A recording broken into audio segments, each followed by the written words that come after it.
pogojno se ni za hecat. Zadnjič na kiosku vprašam, a je hrenovka hot dogu sveže, pa on meni, ja, pogojno. No, ni bila. Tako da ta pogojno zelo hitro rata realno, treba je paziti. Sploh, ker živimo v takih časih, da greš zaradi interneta mim glede v čuzo. Vsi klej iz Facebook bande smo že bili not. Evo rečemo Mičo. Dubo je pol leta, ker je po TikToku grozil svojemu avtomehaniku. Pa dobro, če mi je pa 2-krat računal menjavo olja, a to pa ni kriminal. Ja, ampak ne moš kar groziti, pa še plesati zraven. To ni naravno. Saj vem, naredil sem napako. Že v navadnem zaporu ni fajn. Zapor za kriminalce na družabnih omrežjih, to je pa sploh pekel.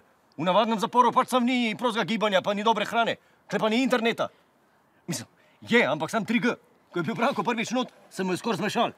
Najtežje 3 ure mojega lajfa. Ti tam pritiskaš, scrollaš, swajpaš na telefonu, pa ves čas ista slikca.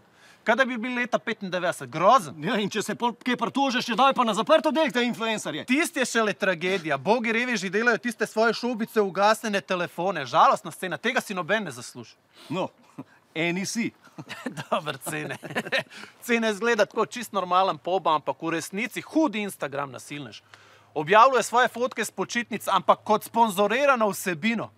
Tako da si jih videl, tudi če mu nisi sledil. Ja, za take je prav, da se jih ustav. Ja. Jaz sem bil 2 leti in ni bilo fajn. Na 8 zapornikov, 1 vtičenca, zdaj pa ti fili telefon.